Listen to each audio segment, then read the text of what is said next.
जय हिंद दोस्तों। आपका स्वागत है मेरे YouTube channel banker for you में। दोस्तों, आज के इस वीडियो का टॉपिक है प्री शिपमेंट एक्सपोर्ट क्रेडिट। आज के इस वीडियो में हम समझेंगे कि प्री शिपमेंट एक्सपोर्ट क्रेडिट क्या होता है। देखिए, प्री शिपमेंट एक्सपोर्ट क्रेडिट को समझने से पहले हमें दो चीजों को समझना पड़ेगा। पहला है एक्सपोर्ट और दूसरा है एक्सपोर्ट साइकिल। तो सबसे पहले हम समझते हैं कि एक्सपोर्ट क्या होता है। देखिए, जब किसी कंट्री से गुड्स और सर्विसेज एक दूसरी कंट्री को सप्लाई किया जाता है, तब इस तरह के ट्रांजैक्शंस को एक्सपोर्ट कहते हैं। एक्सपोर्ट को एग्जीक्यूट करने का जो टाइम पीरियड होता है from the receiving of export order to the realisation of the export proceeds, इस टोटल पीरियड को एक्सपोर्ट साइकिल कहा जाता है। एक्सपोर्ट साइकिल को हम इस तरह डायग्राम से समझ सकते हैं। सबसे पहले एक एक्सपोर्टर को ऑर्डर रिसीव होता है। ऑर्डर जैसे ही एक्सपोर्टर को यह ऑर्डर रिसीव होता है, इस ऑर्डर के एग्जीक्यूशंस के लिए वो सबसे पहले क्या रॉ मटेरियल को प्रोक्योर करता है। रॉ मटेरियल प्रोक्योर करने के बाद इसको वर्क इन प्रोसेस, और फिर वर्क इन प्रोसेस के बाद ये फिनिश्ड गुड तैयार हो जाता है, और उसके बाद इस फिनिश्ड गुड का वो क्या करता है, शिपमेंट कर देता है। तो देखिए, यहां से ऑर्डर रिसीव होने के बाद सबसे पहला जो स्टेप है वो क्या है, रॉ मटेरियल को प्रोक्योर करना। मतलब जो भी गुड्स उसको एक्सपोर्ट करना है, उस गुड्स को मैन्युफैक्चर के लिए सबसे पहले वो क्या करेगा, रॉ मटेरियल प्रोक्योर करेगा। रॉ मटेरियल जो है वो वर्क इन प्रोसेस में चला जाएगा, फिर वहां से फिनिश्ड गुड तैयार होगा, और फिनिश्ड गुड के बाद वो उस गुड्स का क्या करेगा, शिपमेंट करेगा। तो ये जो पीरियड है ऑर्डर रिसीव होने से लेकर के गुड्स के शिपमेंट तक का जो पीरियड होता है, इस पीरियड को प्री शिपमेंट पीरियड कहा जाता है। Pre shipment. और फिर शिपमेंट के बाद क्या होता है, जैसे ही गुड शिपमेंट हो गया, इसके बाद इसके जो डॉक्यूमेंट्स होते हैं वो सबमिट किया जाता है। डॉक्यूमेंट सबमिट करने के बाद जो भी इसका एक्सपोर्ट का प्रोसीड्स है वो रिसीव होता है। एक्सपोर्ट प्रोसीड्स रिसीवल होने के बाद ये क्या होते हैं, रियलाइज होते हैं, और यहां पे ये जो साइकिल जो है वो पूरा हो जाता है। ये हुआ एक्सपोर्ट क्रेडिट का एक साइकिल, जहां पे ऑर्डर्स से लेकर के शिपमेंट तक का जो टेन्योर है, जो पीरियड है, उसको प्री शिपमेंट कहा जाता है। और गुड्स के शिपमेंट के बाद से एक्सपोर्ट के रिसीवेबल्स का रियलाइजेशन तक का जो पीरियड है उसको पोस्ट शिपमेंट कहा जाता है।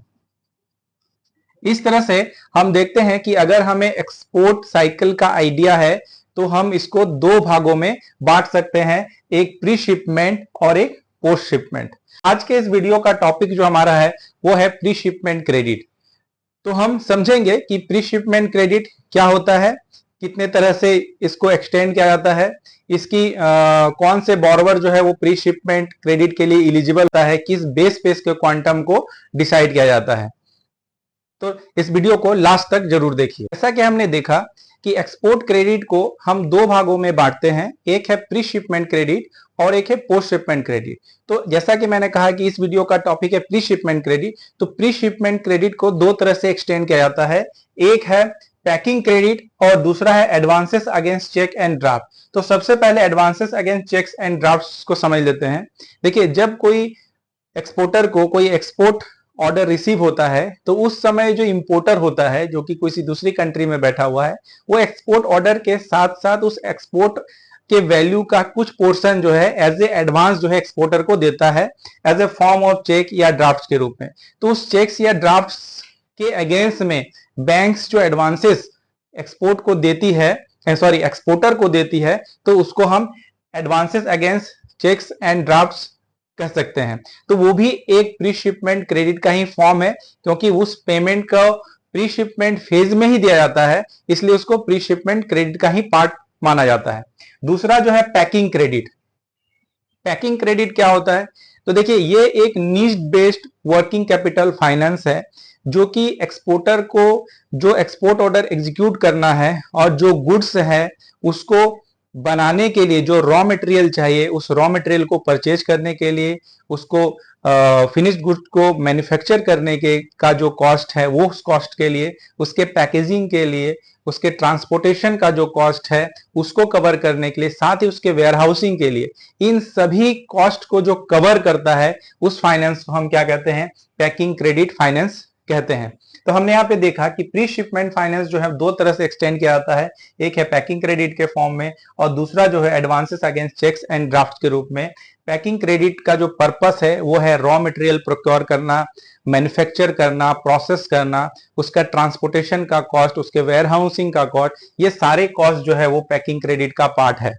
ठीक है, इनको जो प्री शिपमेंट क्रेडिट है उसको हम प्री शिपमेंट क्रेडिट या उसको हम पैकिंग क्रेडिट भी कह सकते हैं। अब हम देखते हैं कि पैकिंग क्रेडिट लेने के लिए यानी प्री शिपमेंट फाइनेंस के लिए इलिजिबल कि क्या, प्री शिपमेंट फाइनेंस के लिए एक्सपोर्टर की क्या इलिजिबिलिटी क्राइटेरिया होनी चाहिए। तो सबसे पहले जो भी एक्सपोर्टर को हम प्री शिपमेंट फाइनेंस कर रहे हैं उस एक्सपोर्टर के पास डीजीएफटी के द्वारा इशू किया गया इंपोर्ट एक्सपोर्ट कोड लाइसेंस जो है वो होना चाहिए। दूसरा, उस एक्सपोर्टर का नाम आरबीआई के कॉशन लिस्ट में नहीं होना चाहिए। इसके अलावा ईसीजीसी जो एक्सपोर्ट गारंटी कॉरपोरेशन है उसने वो जो एसएएल स्पेशल अप्रूवल लिस्ट इशू करती है उस एसएएल लिस्ट में उस एक्सपोर्टर का नाम नहीं होना चाहिए। एक्सपोर्टर कुछ ऐसे गुड्स का एक्सपोर्ट नहीं करता हो जो कि रिस्ट्रिक्टेड हो, और अगर किसी ऐसे गुड्स को एक्सपोर्ट करने की अगर जरूरत है उसमें वो डील करता है तो उसके पास उसके लिए कंसर्न डिपार्टमेंट से अप्रूवल जो है वो होना चाहिए। साथ ही वो किसी ऐसे कंट्री से ट्रेड नहीं कर रहा हो जिस पे गवर्नमेंट ने कोई बैन लगा रखा हो। ये सारी चीजें जो हैं हमें सबसे पहले देखना है। देन हम किस तरह से पैकिंग क्रेडिट के क्वांटम को डिसाइड करते हैं। पैकिंग क्रेडिट के क्वांटम को डिसाइड करने का दो तरीका है। पहला जो तरीका होता है वो है FOB value, fee on board. FOB value के मतलब है कि जो भी एक्सपोर्ट ऑर्डर है उस एक्सपोर्ट ऑर्डर का जो भी एफओबी वैल्यू है उस पे क्वांटम डिसाइड होता है, या तो फिर जो रॉ मटेरियल परचेज कर रहा है डोमेस्टिक मार्केट में उसका जो डोमेस्टिक प्राइस है वो, यानी रॉ मटेरियल का डोमेस्टिक प्राइस, रॉ मटेरियल का डोमेस्टिक प्राइस जो है, इन दोनों में से जो भी लेस है, जो भी लोअर है, उसी पे बैंक जो है वो पैकिंग क्रेडिट फाइनेंस करती है। अब हम ये समझते हैं कि ये एफओबी वैल्यू जो है वो किस तरह से निकाला जाता है। सपोज कीजिए कि एक एक्सपोर्टर को एक एक्सपोर्ट ऑर्डर जो है वो रिसीव हुआ। अब उस एक्सपोर्ट ऑर्डर का जो वैल्यू है यानी जिसको हम की सीआईएफ वैल्यू कहते हैं, ये सपोज कीजिए कि 10,000 यूएस डॉलर का वो उसका सीआईएफ का वैल्यू है, उस एक्सपोर्ट ऑर्डर का वैल्यू है। अब ये जो 10,000 डॉलर है इसको अगर हम इंडियन रुपी में कन्वर्ट करें, मान लीजिए कि 1 यूएसडी जो है 83 आईएनआर के अगर इक्वल है तो इसमें है कितना हो गया 83 8,30,000 रुपीज जो है उसका कॉस्ट हो गया। 10,000 डॉलर का सिर्फ वैल्यू था, इसको हम आईएनआर में कन्वर्ट किए तो 8,30,000 जो है उसका प्राइस हो गया। अब ये जो हमारा वैल्यू है सिर्फ वैल्यू है, इसमें से हम जो फ्रेट के चार्जेस हैं, फ्रेट चार्जेस जो है वो 10% ऑफ सीआई वैल्यू और इंश्योरेंस चार्जेस जो है वो 1% ऑफ सीआई वैल्यू, इन दोनों को क्या करते हैं माइनस कर देते हैं। इसका अगर हम 10% अगर हम इसका लेते हैं तो 10% हमारा कितना आएगा 83,000, और इसका 1% अगर हम इसका लेते हैं तो 1% हमारा आ जाएगा 830।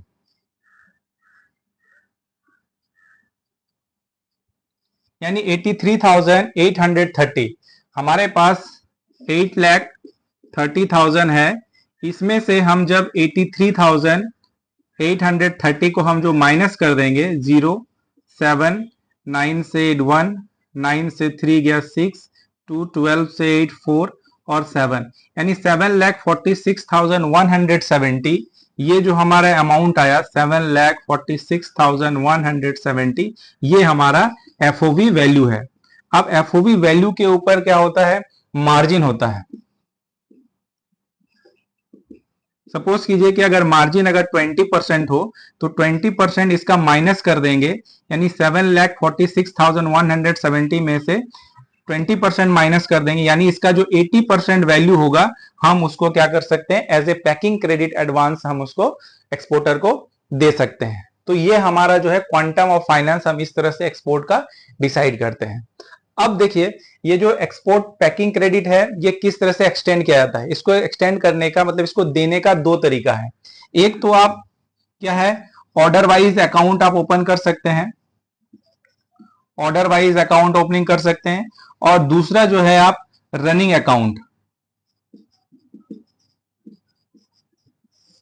मतलब बैंक जब प्री शिपमेंट क्रेडिट देती है या पैकिंग क्रेडिट देती है तो क्रेडिट जो है दो तरह से दे सकती है। एक है ऑर्डर वाइज अकाउंट के थ्रू, और दूसरा है इसके लिए एक रनिंग अकाउंट, मतलब एक लिमिट अकाउंट ओपन कर दिया जाता है, उस पे दिया जाता है। तो ऑर्डर वाइज अकाउंट के लिए क्या क्या चाहिए, या तो कंफर्म ऑर्डर चाहिए या फिर एलसी चाहिए, इरिवोकेबल एलसी, इरिवोकेबल एलसी या तो फिर कंफर्म ऑर्डर चाहिए। उसके लिए क्या, ऑर्डर वाइज एक ऑर्डर का जो वैल्यू होगा उस ऑर्डर का वैल्यू के हिसाब से उसकी क्वांटम जो है वो डिसाइड की जाएगी और उतने की एक अकाउंट ओपन की जाएगी।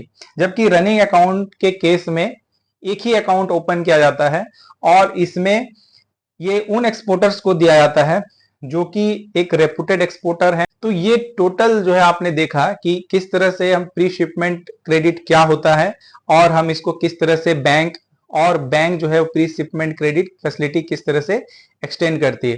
होपफुली आपको ये प्री शिपमेंट क्रेडिट के जो बेसिक्स हैं वो समझ में आए होंगे। नेक्स्ट वीडियो में हम पोस्ट शिपमेंट क्रेडिट के बारे में समझेंगे। धन्यवाद।